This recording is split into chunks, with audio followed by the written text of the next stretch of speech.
It's President's Day and we are already 1 year into the Trump presidency. With President Trump popularizing the term fake news, people have started to have a hard time distinguishing what's real news. So I decided to test the public to see if they can realize that these are just movie quotes. Alvie investigates. I'm ready to go in. I think people just need to give me a chance. I know there's a lot of writing on it, but it's all psychological. Just got to stay in a positive frame of mind. I think that was actually one of his, unfortunately, it was one of his better quotes because it wasn't super cocky and he was saying like, hey, just give me a chance, guys. Now, look what happened. But that's a story for another day. Trump, by saying this, he knows that people aren't really that fond of him and the majority really doesn't have a positive outlook for him. I think he's kind of underestimating everything that goes into being a president. I'm pretty sure psychologically is not only the only factor that is accounted into what he needs to be prepared. I think that's asking people to ignore the blatant reality of what he stands for and who he is. And I think that's a dangerous call to make for the entire country. If my answers frighten you, then you should stop asking scary questions. This is just him making an excuse for something that could have potentially upset somebody else, I'm guessing. I don't know the context of what he said before that. In my opinion, a sign of kind of ignorance and weakness in a way. Like, how are we going to get the answers we need if we're not allowed to ask the question? Yeah, it's kind of silencing the public, silencing the press. What type of It's a child's logic to a question, like basically. the fact that we shouldn't have elected him anyway if we're not going to like his answers. I think that's really, really stupid to say, just blatantly. Asking people to not question your authority is a sign of corruptive power, and it's also just like un-American. Like, I think it's part of our natural rights to question the government. Maybe it's hard to believe with my obvious charm and good looks, but people used to think I was a monster. But after a while, you gotta learn to ignore the names people call you and just trust who you are. It's not kind of really what you want to do as a president, to be cocky. You just kind of want to handle everything and not brag about it, not brag about yourself, especially how you look.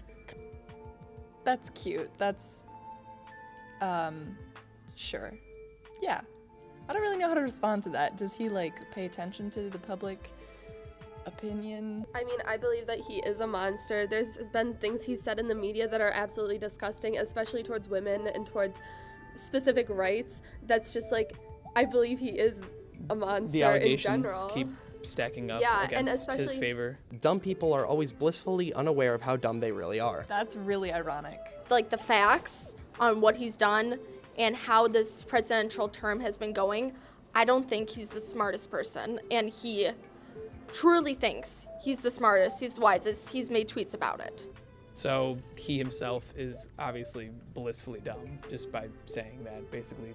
I've never heard half of these quotes, and it's still I'm not surprised he said any of these things because he is ignorant and he is a child, and that's just the president of our country is a child. Near the end of the book, Fire and Fury, President Trump is quoted saying, I love lasagna. Sometimes I eat that cheesy meat cake 3 times a day. That's probably one of the most legitimate, truthful things I've heard him say his whole term. I mean, I believe that people definitely don't support everything, especially people. Do you think that's an idea everyone can get behind? I think some people are too ignorant to believe that he actually is in the wrong in every aspect of him being president, but including his cheesy lasagna tastes. 1 to 100, how true do you think that statement is? I think him eating lasagna is probably a very true fact. Can't believe that's where my tax dollars are going. I would expect nothing less from him. That's probably the smartest words he's said in a long time. Me personally, I'm not a lasagna lover, but so I can't get behind that if that was what your question was. Do you think it's only dividing the country more? It might be. well, I like lasagna, so I mean, So could he count on your vote in 2020? no. These have all been movie quotes. Oh, well. The maybe it's hard to believe my obvious charm and good looks is from Shrek. I knew that. Why did you say something? No way! No freaking way! That sounds like it came from him. Oh my God. I actually believed you though.